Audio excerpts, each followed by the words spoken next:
Year 2. Guess where I am? I thought I'd come and read you a story this week from our book corner.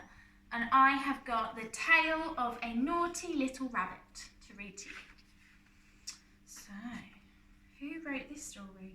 Ooh, Beatrix Potter. Has anyone heard of Beatrix Potter? I wonder what's going to happen. So, in a snug little burrow beneath a tall fir tree in the heart of the wood lived a family of rabbits.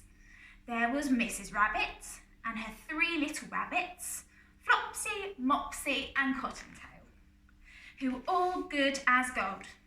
And then there was Peter. Here he is, look. One naughty little rabbit wearing his smart new coat. Today, Mrs. Rabbit had some shopping to do. You can play outside while I'm gone, she told her children, but remember, stay away from Mr. McGregor's garden. Mr. Rabbit had visited once and never came home. I think he may have been made into a rabbit pie. Mr. McGregor's not very kind, is he? While Mrs. Rabbit was out, Flopsy, Mopsy and Cottontail busied themselves like good little bunnies, picking wild blackberries for tea, but not Peter. He ran straight to Mr. McGregor's garden. Here he is, look. One naughty little rabbit squeezing himself under the gate. I wonder what might happen next. First, Peter ate some juicy fresh lettuces. Then he nibbled some spicy red radishes.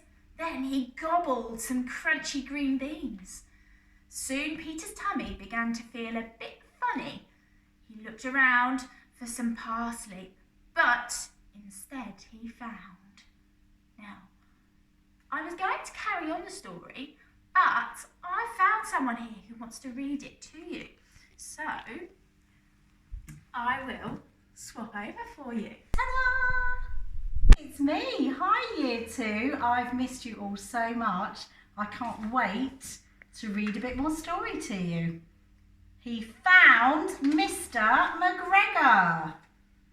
Peter turned and ran as fast as his little rabbit legs would carry him. But Mr. McGregor chased after him, waving a rake and shouting, "Stop, thief!" Poor Peter was very frightened. In his panic, he couldn't remember the way back to the garden gate. He ran back and forth all over the garden with Mr. McGregor close behind him. Here he is, look, one naughty little rabbit running for his life. As Peter dashed through the vegetable patch, one of his shoes came off. Peter kept running. He lost his other shoe in the potatoes.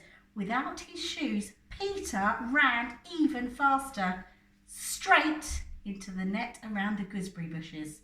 The big brass buttons on Peter's blue coat got tangled up. Suddenly, Mr. McGregor appeared over him. "You wretched little rabbit, I'll have you for my dinner," growled Mr. McGregor. Peter wriggled and squirmed to get free. And just before Mr. McGregor could trap him, Peter escaped. Phew. Maybe I'll be safe in the tool shed, thought the scared little rabbit. A big green watering can seemed like the perfect hiding place until Peter discovered how much water there was inside. But Mr. McGregor had followed him into the tool shed. He began turning over the flower pots, looking everywhere for Peter. All of a sudden, he heard a sound. A rabbity sneeze, achoo, from inside the watering can. Poor Peter. He was out of the can in a flash and he ran away as fast as his little rabbit legs would carry him. He found his way at last back to the garden gate. Finally, Peter was safe in the wood again. He ran all the way home without stopping once. Mr. McGregor found the 2 shoes and the little blue coat that Peter had left behind. He used them and made them into a scarecrow to frighten away the birds. Back in the snug burrow, Mrs. Rabbit was not at all pleased that Peter had lost his shoes and coat.